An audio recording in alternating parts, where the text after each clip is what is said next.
Welcome to this week's edition of SKNIS Week in Review. I am your host, Kimberly Grant. This is a weekly program that highlights some of the top stories of the work of the government of St. Kitts and Nevis. Here are the top stories for January 25th to 31st. Republic of China Taiwan officially transfers to government with St. Kitts Eco Park. 34 recruits begin journey to become police officers in the St. Kitts and Nevis Police Force. And former Speaker of the National Assembly, the Honorable Ivan Buchanan, laid to rest. The St. Kitts Eco Park, better known as the Agro-Tourism Demonstration Farm Co-op, was officially handed over to the government of St. Kitts and Nevis from the government of the Republic of China Taiwan on Thursday, January 24th, after 8 years of operation. While speaking at the ceremony held at the Eco Park in Sandy Point, Minister of Agriculture, the Honorable Eugene Hamilton, said that the government is proud of the long-standing relationship that has existed with Taiwan over the past 3 decades and for the significant benefits that this relationship has brought to the shores of the country. Mr. Ambassador, each section of our economy has been positively impacted by the generosity of your country and your people. And I encourage you to convey to your government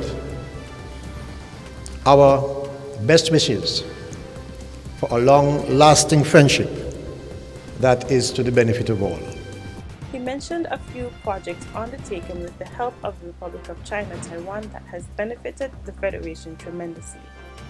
These include the Agricultural Upland Crop Project, which entails a laboratory that helps farmers to know the level of pesticides in the soil so that they do not use more pesticides to contaminate the crops, and it also allows them to test the quality of the food produced. He also made note of the Climate Variability Project that was introduced in 2018 to provide data to farmers so they can know the best time of year to plant certain crops. The Eco Park is an agro-tourism facility jointly created by the governments of Taiwan and St. Kitts and Nevis and has become a well-known tourist attraction. The park was established in 2011 with the objective to showcase the history of the agricultural sector in the Federation for visitors and locals. The 43rd Police Training Course began on Monday, January 28th, officially signaling the journey of 34 individuals aspiring to become officers of the Royal St. Christopher and Nevis Police Force.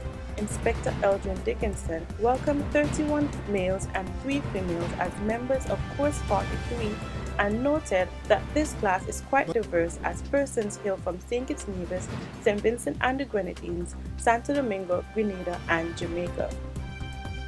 The police and civilian instructors will have 5.5 months, barring any interruptions, to transform the recruits into disciplined and dedicated police officers who are committed to making a difference in the community.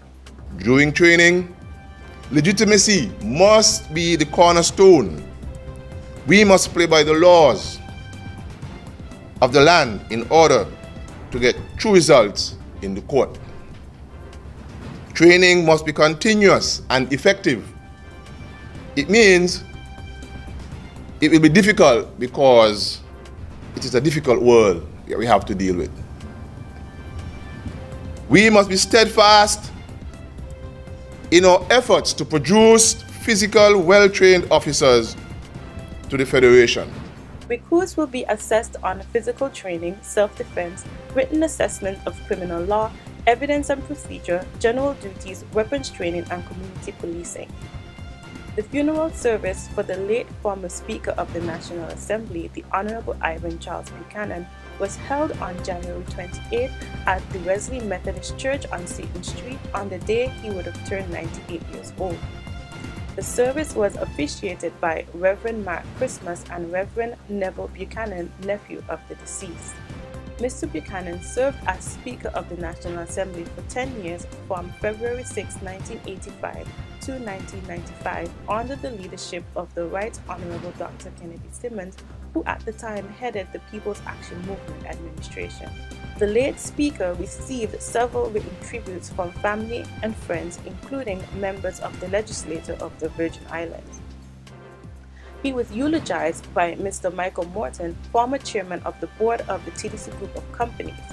Mr. Buchanan worked at TDC for 14 successful years, becoming manager in the automotive division. The civil servant of 27 years is survived by his wife of 4 decades, Ms. Beatrice Buchanan, 10 children, 3 adopted children, many grandchildren, great-grandchildren, and great-great-grandchildren. The National Housing Corporation is continuing its mandate to provide affordable homes in the Federation for citizens and residents, with the most recent groundbreaking ceremony for a new slate of houses in Poland Conwy on January 26. Minister of Human Settlement and Parliamentary Representative for Constituency 8, the Honorable Eugene Hamilton, who is celebrating his 9th year as a parliamentarian, said that during his time as representative for Conwy, the community has undergone a lot of development, including 8 houses that have already been built, with 6 more to be constructed shortly. This village of Conwy is part of a bigger picture. The bigger picture flows into what we do on a national scale. I won't speak about what's happening in St. Peter's today, because there's much. I won't speak about what's happening in Keon or Keys today, because that's very much. But there's a bigger picture. And the bigger picture is that the deliverables, those that we have delivered by the government, can mirror any government anywhere. The Prime Minister says it all the time, that there's no other government in the region and perhaps the world that has delivered more than we have done in the 4 short years that we are there, and that every good job deserves a second term. Acting manager of the National Housing Corporation, Lisbeth Isaac, said that the housing development will be comprised of 6 2-bedroom houses, while noting that since the Team Unity Housing Solutions program came on stream, the National Housing Corporation has delivered 126 houses, with another 112 that have started. The houses being built in Poland are just some of the projects that will be rolled out in the Conwy community. Chairman of the NHC board, Mr. Valentine Lindsay, said that NHC will be rolling out at least 3 projects in the area, including the addition of 17 lots in the Poland area and 6 townhouses that will serve 28 families in Conwy Hill. On Sunday, January 27th, employees of the Customs and Excise Department joined together to worship at the Zion Moravian Church to mark the start of their week of activities in observance of International Customs Day. International Customs Day is observed globally on January 26 and recognizes the vital role customs agencies and employees play in maintaining border security. The day was held under the theme Smart Borders for Seamless Trade, Travel and Transport. Speaking on behalf of the Prime Minister, Dr. the Honorable Timothy Harris, Senior Minister, the Honorable Vance Emery, said that the Government of National Unity commends the Customs and Excise Department employees who have played a role in ensuring that St. Kitts and Nevis is ranked consistently as leader in terms of its customs-related activities by prestigious international organizations such as the World Bank Group. The World Bank's Doing Business report, the rankings are benchmarked to May 2018, ranks St. Kitts and Nevis out of all the countries of the English-speaking Caribbean as the best facilitator of processing goods, cross-border trade. The official full roster for the 23rd Annual St. Kitts Music Festival was released on January 29th at the Ocean Terrace Inn, with a wide range of artists that will satisfy the lyrical and musical appetites for persons of all age groups and walks of life. Present at the head table of the launch was Head of Marketing Val Henry, Minister of Tourism the Honorable Lindsay Grant, Chairman of the Music Festival Committee Damian Hobson, and Chairman of the Artist Selection Committee Ambassador John Powell. Mr. Henry said that the committee was given a mandate by Minister Grant, and this is the first year that the full roster has been released this early. Ambassador John Powell said that the committee is confident that the final roster will make the 2019 Music Festival the biggest ever seen in the Federation. The Music Festival lineup for 2019 includes local, regional, and international artists, including some noteworthy names like Buju Banton, Ella May, French Montana, Smokey Robinson, and Faminabi. The Solid Waste Management Corporation can now increase its efficiency in keeping the Federation clean with the commissioning of 3 brand new McNeilus new state-of-the-art 20 cubic yard compactor garbage trucks valued at EC 1.5 million that was added to their fleet. The new trucks began operation on Monday, January 28th. At the commissioning of the new trucks on January 25th at the Solid Waste headquarters, Minister of Environment, the Honorable Gene Hamilton, said that the commissioning of the 3 trucks is the latest of many projects that in recent years have been unveiled by the Solid Waste Management Corporation. The service that we expect to provide,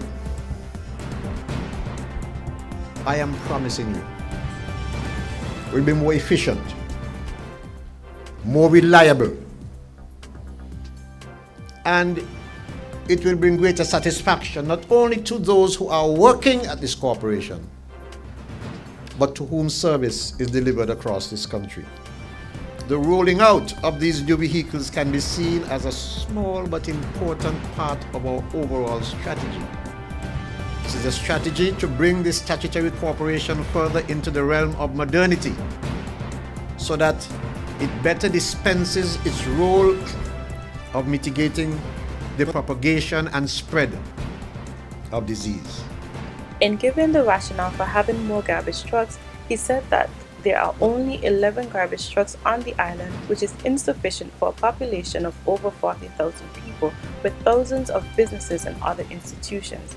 He quoted J.R.D. Tata, who said that cleanliness is the hallmark of perfect standards and the best quality inspector is the contract. Minister Hamilton noted that upon taking office in 2015, his ministry has been taking strides to restructure the solid waste because it is an essential facet in the National Health Program. He said that the government's mission is to provide for the management of solid waste in conformity with the best environmental practices. 15 participants from various ministries and departments within the public sector are currently undergoing training to ensure they are capable of securing the government's information, whether physical or technological, by establishing information security management systems based on international standards. The workshop, which is entitled Certified ISO 20001 Lead Implementer in International Controls Architect Training and Certification, commenced on Wednesday, January 30th, and aims at developing participants' competencies in establishing, managing, exercising, and maintaining information security in accordance to international best practices. Permanent Secretary in the Ministry of Justice, Legal Affairs and Communication, Diana Francis, encouraged the participants to learn as much as possible because the information they will receive will prove beneficial. In participating in this training, each of you will make yourself more marketable and up to date with the security standards that are available. We commend all of you for showing interest in this training, and it will also help in furthering your education. Participants were encouraged to share the knowledge and experience gained with their colleagues so that they too can benefit in the future. Thank you for joining us on this week's episode. See you next time.